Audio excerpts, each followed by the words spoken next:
Boa noite, gente. Vamos fazer a continuação, né, da leitura do livro Poder do Agora, continuação do capítulo 1, tá bom? Vamos lá.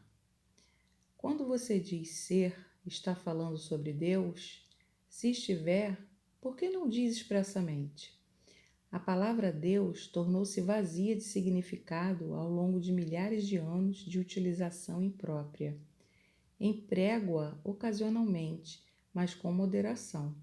Considero imprópria a sua utilização por pessoas que jamais tiveram a menor ideia do reino sagrado, da infinita imensidão contida nessa palavra, mas que a usam com grande convicção, como se soubessem do que estão falando. Existem ainda aqueles que questionam o termo como se soubessem o que estão discutindo. Esse uso indevido dá origem a crenças, afirmações e delírios absurdos, tais como: o meu ou o nosso Deus é o único Deus verdadeiro, o seu Deus é falso, ou a famosa frase de Nietzsche: Deus está morto. A palavra Deus se tornou um conceito fechado. Quando a pronunciamos, criamos uma imagem mental, talvez não mais a de um velhinho de barba branca, mas ainda uma representação mental de alguém ou de algo externo a nós, e quase inevitavelmente alguém ou alguma coisa do sexo masculino. Tanto Deus quanto ser são palavras que não conseguem definir nem explicar a realidade por trás delas. Ser, entretanto, tem a vantagem de sugerir um conceito aberto. Não reduz o invisível infinito a uma entidade finita. É impossível formar uma imagem mental a esse respeito. Ninguém pode reivindicar a posse exclusiva do ser. É a sua essência, tão acessível como sentir a sua própria presença. A realização do eu sou que antecede o eu sou isso ou eu sou aquilo. Portanto, a distância é muito curta entre a palavra ser e a vivência do ser. Qual o maior obstáculo para vivenciar essa realidade? Identificar-se com a mente, o que faz com que estejamos sempre pensando em alguma coisa. Ser incapaz de parar de pensar é uma aflição terrível, mas ninguém percebe, porque quase todos nós sofremos disso e então consideramos uma coisa normal. O ruído mental incessante nos impede de encontrar a área de serenidade interior que é inseparável do ser. Isso faz com que a mente crie um falso eu interior que projeta uma sombra de medo e sofrimento sobre nós. Examinaremos esses pontos detalhadamente mais adiante.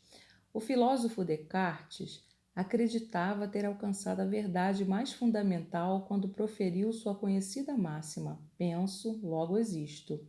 Cometeu, no entanto, um erro básico ao equiparar o pensar ao ser e a identidade ao pensamento. O pensador compulsivo, ou seja, quase todas as pessoas, vive um estado de aparente isolamento em um mundo povoado de conflitos e problemas. Um mundo que reflete a fragmentação da mente em uma escala cada vez maior. A iluminação é um estado de plenitude, de estar em unidade e, portanto, em paz. Em unidade tanto com o universo quanto com o eu interior mais profundo, ou seja, o ser.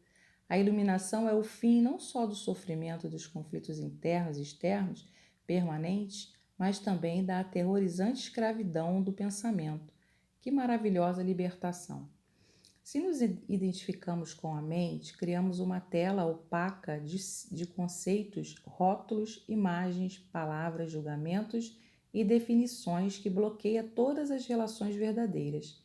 Essa tela se situa entre você e o seu eu interior, entre você e o próximo, entre você e a natureza, entre você e Deus.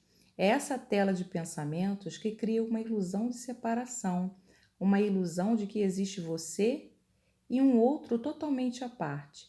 Esquecemos o fato essencial de que, debaixo do nível das aparências físicas, formamos uma unidade com tudo aquilo que é.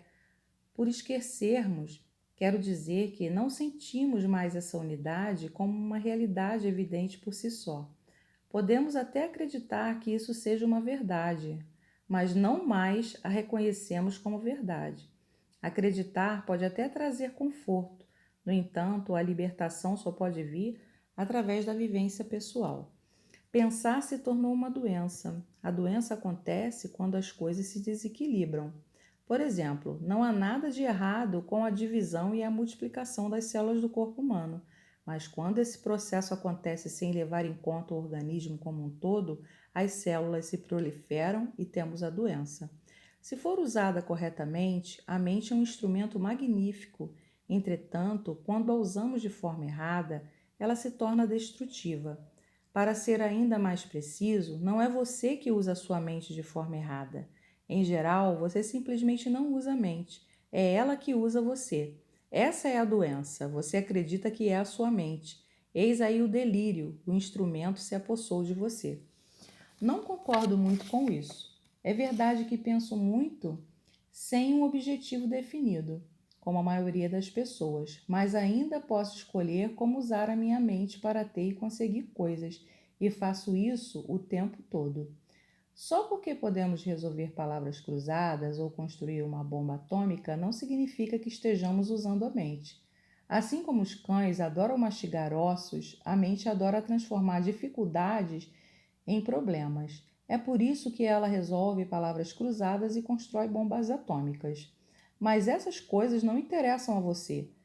Pergunto então: você consegue se livrar da sua mente quando quer?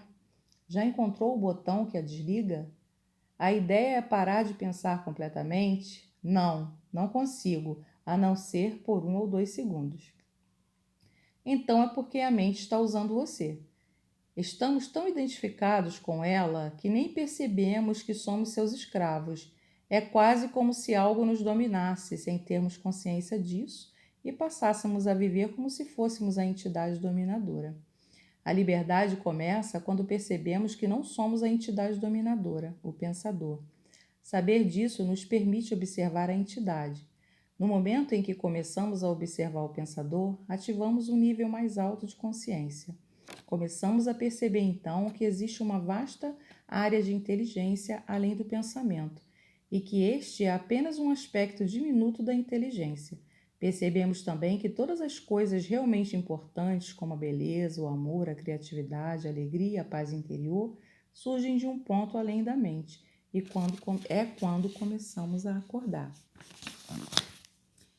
Espero que vocês tenham gostado, curtam o meu canal, compartilhem esse vídeo, né, para que outras pessoas possam ter acesso, né, a essa leitura maravilhosa, né, edificante desse livro de Eckhart Tolle, O Poder do Agora. Boa noite, fiquem com Deus, fiquem na paz, muita luz a todos. Bom final de semana.